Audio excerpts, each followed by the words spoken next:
Merry Christmas! It's December 25th, 1986, and here in Madison Square Garden, a Yuletide contest between the Knicks and the visiting Chicago Bulls comes down to the last possession. New York is inbounding down 1 point with 6 seconds remaining. Before we see if the Knicks can unwrap a game-winning shot, we need to understand where these teams are headed and why this is the Christmas game. We need to rewind. People are home with their families today, which means they're near their televisions, which means it's a great time to put the NBA on national TV and try to attract new consumers. That's called the spirit of Christmas. As such, Christmas NBA games are typically a showcase of the league's best teams and biggest rivals. Knicks vs. Bulls is, here in 1986, not that. The Bulls have had the better season so far, and even they are barely above 500. Whatever their record, the Bulls get the Christmas slot because this right here is Michael Jordan, and he is unmistakably the biggest draw in the entire league right now. Jordan went from college champion to high draft pick to all-star and unmistakable rookie of the year in 1985. The Bulls returned to the playoffs for the first time in a few years. Jordan's trajectory to superstardom pointed straight up. But it took a dip last year. Just a few games into his second pro season, Jordan fractured his left foot. He spent months, longer than anticipated, off the floor, away from the spotlight, rehabilitating. In March, Michael demanded to get back on the court, defying doctors' orders to stay off the foot. This led to a public to-do with Bulls leadership about how much he could play upon returning. He played plenty, and quite well. The last time before today that a national audience watched MJ, it was in last season's playoffs when he dropped a record-setting 63 points in a single game. That wasn't enough to beat the eventual champion Celtics, but enough to reassert his dominance. And also enough to kind of point a middle finger at Bulls management. The Bulls fired coach Stan Albeck. Doug Collins became Jordan's third coach in 3 years and set to work rebuilding bridges. And, it's still 1986, and all that crap I just said feels like the distant past. Rookie MJ was one of the league's best scorers. A couple months into his third season, the 23-year-old guard is on pace to hit scoring milestones only Wilt Chamberlain has touched. To date, Jordan is averaging almost 10 more points per game than the next highest scorer, a comical margin. The Bulls have played 25 games before today, and Jordan dropped at least 40 in 16 of them. This is crazy. Of all the incredible talent and marketable personas in this league, this one is very clearly the next big thing. The crowd here at Madison Square Garden understands that as well as anyone. MJ ruined the Knicks' home opener 2 months ago by pouring in 50 points on this floor. So this Christmas special is all Jordan. He is the focus of the game plans. He's in the commercials. He is the character on which the cameras are trained. Like, literally, CBS is quite open about that. Which is funny in hindsight because while Jordan has delivered some highlights today, he's having a down game by his standards. 30 points on 28 shots, 6 turnovers, and relatively little in the way of late-game heroics. The Bulls are on top for now thanks to Dave Corzine. Yes, honestly, this says a little something about how the Bulls are built right now. Jordan's next best co-star is, I guess, Charles Oakley, a power forward in his second season. Besides Oak, we've got John Paxson in a regular starting role for the first time. We've got Earl Cureton, Granville Waiters. These are not household names. Granville Waiters is by all accounts a wonderful teammate, but his name sounds like a minor league baseball team. And yeah, somewhere down that list is big bench vet Dave Corzine, who absolutely wetted the straight-on jumper to tie the game with a minute left. When Jordan bricked a highly contested shot a few seconds ago, guess who put it home and the foul? Big Dave, adding the clutch free throw, maybe for the win. But now the Knicks have one last chance to put someone else's name in the headline. One obvious candidate for the task is present. The other is absent. The Knicks, it should be said, basically always play on Christmas, even when they suck, because they're the New York team, and if nothing else, the Garden here in Manhattan is a wonderful showcase venue. Sometimes the main attraction is a visitor, but lately the Knicks themselves have found ways to steal the show on Christmas. 2 Christmases ago, it was Bernard King. King joined the Knicks in 1982 in the midst of an apparent career rebound. The high-scoring forward started his career in the 70s, playing well while making off-court headlines for incidents related to his substance use. In 1979, the Nets traded him to Utah, where he played until New Year's 1980. That day, King was arrested on allegations of sexual abuse. The Jazz suspended King for the rest of the season. King then pled guilty to reduced charges so he could avoid jail time while undergoing treatment for addiction. The next season, King was back in the league with the Golden State Warriors. He was named the NBA's Comeback Player of the Year in 1981. By '82, he was named an All-Star, and despite the Warriors' best efforts, got himself a trade to his hometown team, the New York Knicks. In '83-84, King got genuine MVP consideration alongside award winner Larry Bird, and gave Bird's Celtics a real run for their money in an '84 playoff series. Christmas of that year was King's scoring masterpiece.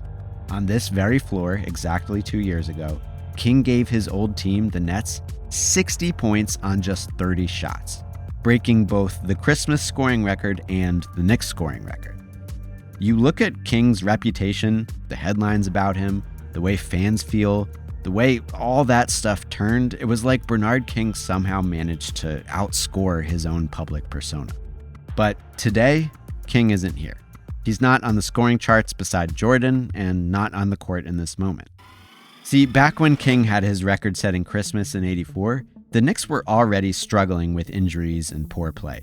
They didn't even win that game in which he scored 60. A few months later, an already disappointing season turned dreadful. Playing in Kansas City on March 23, 1985, King went down with a gruesome injury, just a complete tear of every part of his right knee.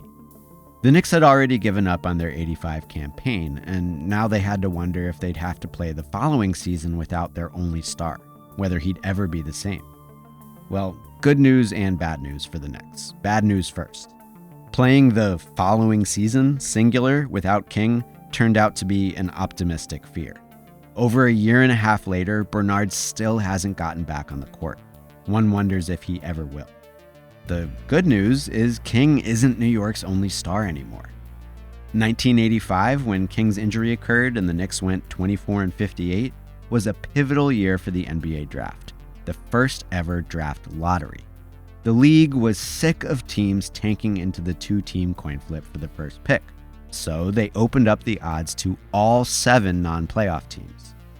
Unfortunately for the anti-tanking task force, '85 presented an obvious number 1 selection: Jordan's friend and rival, 1984 NCAA champion, 7-foot-tall, shot-blocking, rim-rattling, sweet-shooting Patrick Ewing.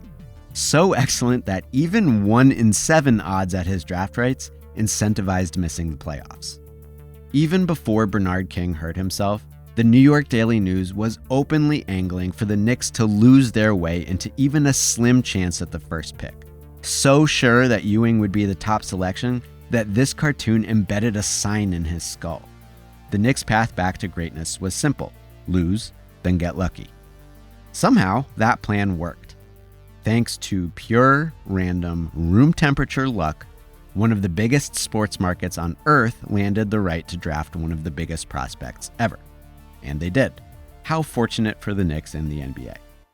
Christmas Day last year would not feature another Bernard King scoring spectacular, but we instead got to watch New York's 23-year-old Insta-star of a rookie make magic against the defending conference champs. The future was the future was in the future. That win made the Knicks 10-19, and Ewing ended up missing 30 games of his rookie season because he needed knee surgery right around the same time Mike was returning. So the future is now... Nope. The future's still in the future. 28 games into Ewing's second season, the big fella looks healthy, but not exactly happy. The Knicks are awful. And worse, they don't know what to do with their winning lottery ticket. it already cost them a coach. Hubie Brown had coached the Knicks since 1982, the first person in that role since the Red Holzman era, give or take the brief Willis Reed as coach intermission. Brown's teams competed when King was healthy, but the coach did not find a way to win with Ewing, and not for lack of experimentation. Plenty of teams have attempted a Twin Towers front court. The Celtics went big up front and won.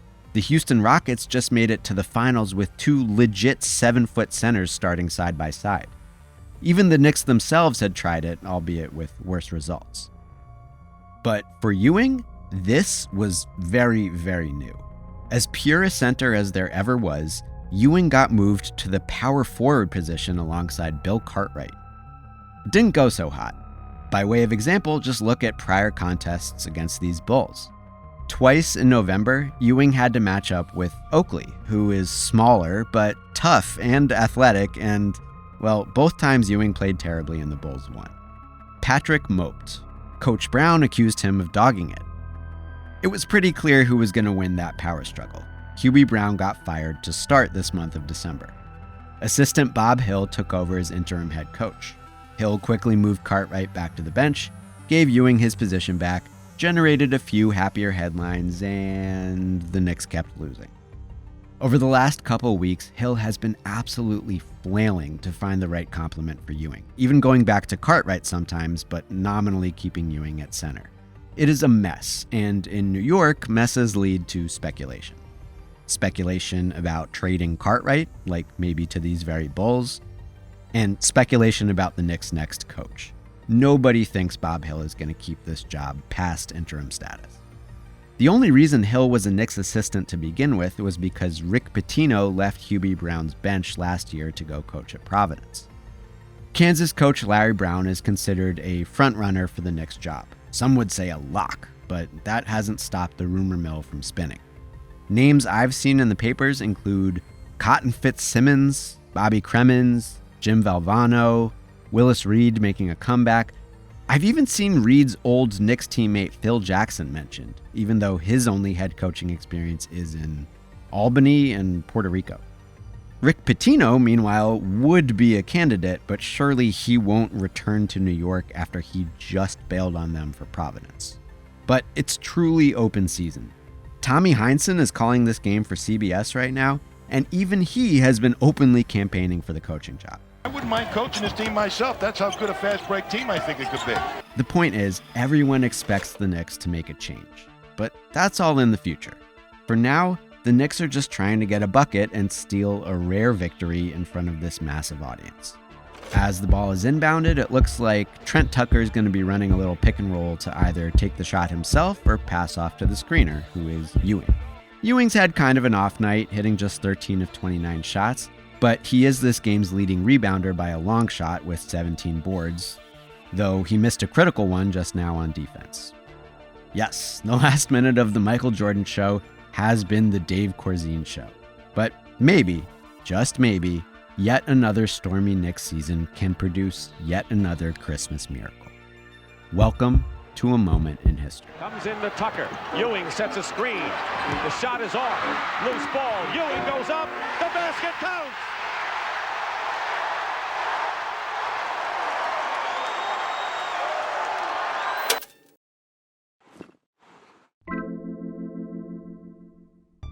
Thank you so much for watching Rewinder, and if you want to see even more secret-based stuff than you get on YouTube, join these people in subscribing to our Patreon, where I'm going to have some bonus content to go with this episode in the near future. It's about Scottie Pippen.